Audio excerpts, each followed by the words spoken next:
Anggapan elit di lingkaran istana menyebut bahwa Indonesia sekarang sudah banyak berubah sehingga tidak perlu perubahan lagi. Benarkah ini? Tidak benar. Mungkin secara fisik iya, seperti perubahan infrastruktur. Akan tetapi kalau secara kondisi demokrasi, penegakan hukum hingga ekonomi belum berubah, justru semakin degradasi. Mengambil aspek ini, Anies dan koalisinya menggelorakan suara perubahan untuk Indonesia lebih baik ke depan. Namun rupanya suara perubahan ini membuat pihak lawan kepanasan. PDIP dan Gerindra menyangkal dan bertanya apa yang mau dirubah dari koalisi perubahan.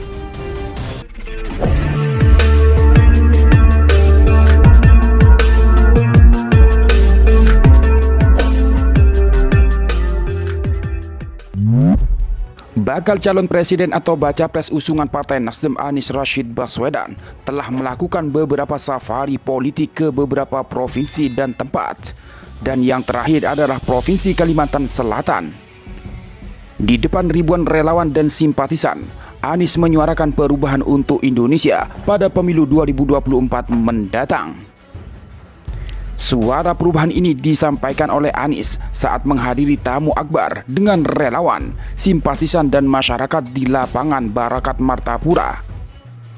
Dalam sambutannya, Anies mengatakan tujuan temu akbar ini bukan hanya berkumpul semata, melainkan menginginkan adanya perubahan dan perbaikan di tanah air. Kita ingin negeri ini menjadi milik semuanya. Kita ingin semua merasakan kesetaraan kesempatan. Dan tujuan negara bisa dilaksanakan dan dirasakan, kata Anies yang mendapat sambutan hangat dan teriakan Anies Presiden dari peserta tamu akbar Kamis 16 Februari 2023. Namun suara perubahan yang dikeluarkan oleh Anies Baswedan mendapat respon dari PDIP dan Gerindra. Oleh sebab itu, PDIP merespon misi perubahan yang dibawa oleh Anies dan 3 partai koalisinya. Sehingga PDIP mengatakan partainya kemungkinan bisa berkoalisi dengan partai lain kecuali koalisi perubahan yang digelorakan oleh Partai Nasdem, Demokrat dan PKS. Hal ini disampaikan oleh anggota DPR RI dari fraksi PDIP Masinton. Lantas Masinton menyampaikan alasan mengapa PDIP enggan bergabung di koalisi perubahan yang telah mengusung Anies Baswedan sebagai bakal capres 2024. Salah satunya ialah karena PDIP bersama partai-partai di koalisi pendukung pemerintahan Jokowi sudah melakukan perubahan, bahkan sejak periode pertama hingga periode kedua Jokowi. Karena apa? PDIP bersama dengan teman-teman dalam koalisi pemerintahan Pak Jokowi ini sudah melakukan langkah perubahan. Jadi dalam fase pertama 2014, 2016 dan sekarang 2019 ke 2024 ini memang berjalan di rel perubahan, katanya. Masinton berujar, banyak hal yang sudah mengalami perubahan, di mana tadinya sebelum kepemimpinan Jokowi tidak terasa. Tetapi setelah Jokowi memimpin, perubahan itu dapat dirasakan, semisal dalam hal pembangunan. Itu tadi kita katakan, kalau PDIP bergabung dengan teman-teman yang mau ubah rumahnya, apalagi yang mau kita ubah. Justru kita sedang berjalan di rel perubahan Indonesia ini.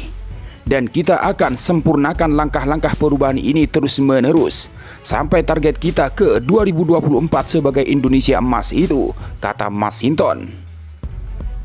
Kendati begitu, menyoal arah koalisi dan siapa calon presiden yang akan diusung oleh PDIP, Masinton menegaskan hal itu menjadi ranah Ketua Umum PDIP Megawati Soekarno Putri untuk memutuskan.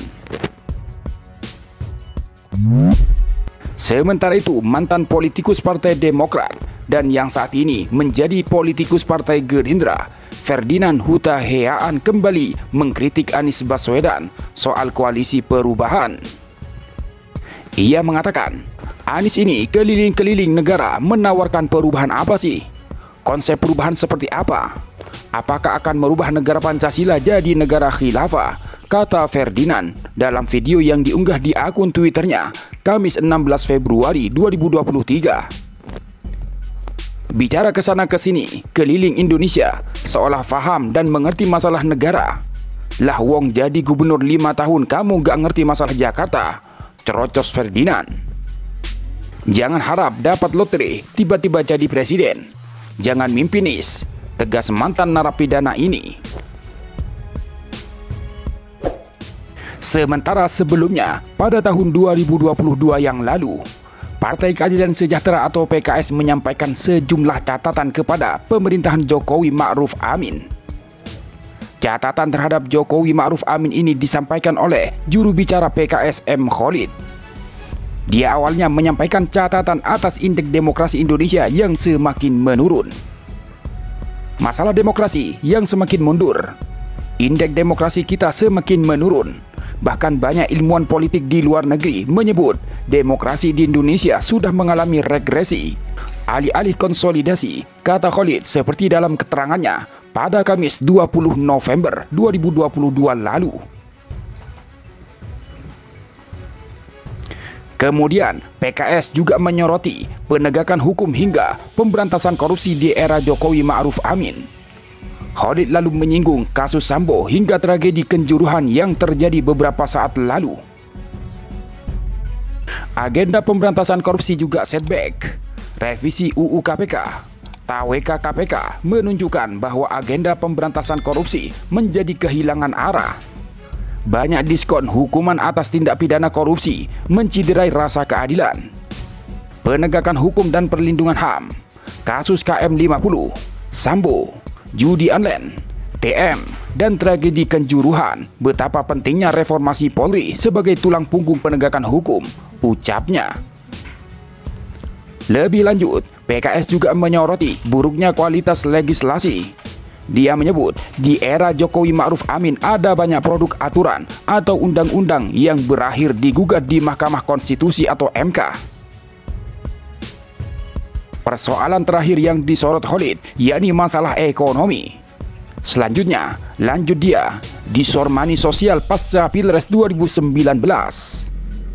Masalah ekonomi, kita berhadapan dengan lambatnya proses recovery pasca pandemi, inflasi yang mulai meningkat, penanganan kebutuhan pokok seperti minyak goreng, sembako, dan BBM kedodoran, tuturnya.